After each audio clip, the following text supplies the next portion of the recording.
वाराणसी के लक्सा थाना क्षेत्र अंतर्गत वृद्ध दंपत्ति को घर से जबरन निकालने के मामले को लेकर स्थानीय पुलिस को सूचना मिलने के उपरांत पुलिस की तत्परता से वृद्ध दंपत्ति को मिला छत।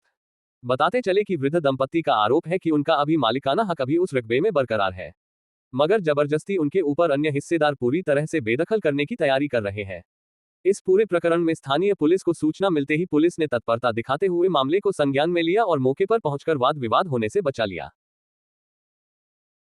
हमारे पास गुरुद्वारा स्थित प्रॉपर्टी के मालिक अनूप और बच्चा जी ये लोग आए और इन्होंने कहा कि हम लोगों को अंदर दिक्कत कर रहे हैं, लाइन काट दिए हैं। तो मैं आया, दोनों भाइयों से बात किया और सारी स्थितियों को समझा। तो हमने यही समझाया कि भाई आप लोग आपस में प्यार से रहें और जो भी फैसला होता है कोर्ट का उसको माने, या फिर आप हमारे यहाँ आइए, हम कागज़ पत्तर देख के जो उचित निर्णय होगा वो करेंगे। और आपस में आप लोग लड़ाई झगड़ा न करें, न प्रशासन को परेशान करें, जिससे दोनों का नुकसान होगा।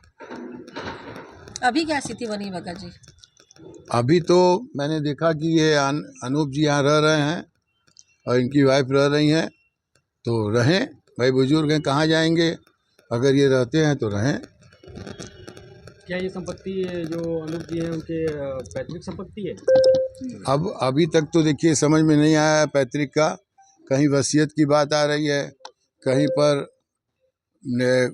बंटवारे की बात आ रही है, कहीं कुछ आ रही है। तो अब इसको विस्तार से बैठ के समझना पड़ेगा। अनूप जी आप बताइए क्या पूरा मामला है? ये 1901 से बाई विल सब जो है ट्रांसफ़र होती जा रही है प्रॉपर्टी।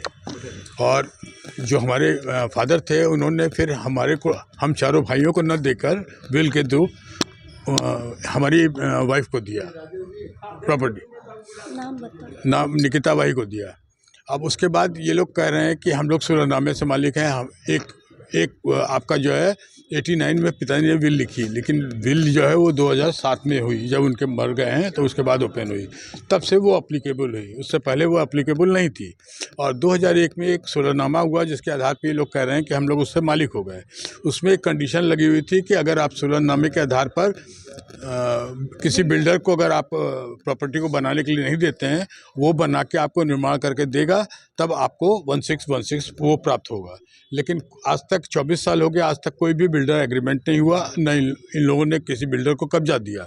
तो जब कब्जा नहीं दिया तो 12 साल जो कोर्ट कहता है कि 12 साल के बाद डिग्री ख़त्म हो जाती है, तो डिग्री तो इनकी ख़त्म हो गई, शून्य हो गई। तो अब ये लोग ज़बरदस्ती झगड़ा कर रहे हैं कि हम लोग भी मालिक हैं, हम लोग भी मालिक हैं।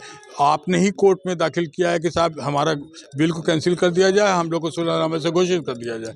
तो कोर्ट से क्यों नहीं करवा रहे हैं? हम लोग तो नहीं कर रहे हैं कि हम झगड़ा कर रहे हैं आपसे।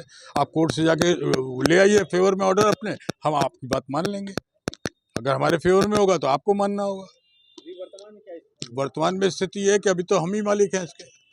हमने ठीक है इसको बेचा जरूर है, लेकिन अभी पूरी ज़मीन नहीं बेची है। उसमें 1441 स्क्वायर फीट जो है अभी हमारी ज़मीन बाकी है। यहाँ जो आप आम का पेड़ देख रहे हैं सब वो अभी ज़मीन मेरी है। मैंने इस रास्ते के इस तरफ का पोर्शन बेचा है, उस तरफ का भी नहीं बेचा है, तो वो अभी मेरी है। तो मालिक तो मैं ही रहूँगा यहाँ। और जिन्होंने इसको लिया है वो मालिक हैं, वो भी आ जा रहे हैं, उनका भी कब्जा है यहाँ 2 कमरों में। तो आप कैसे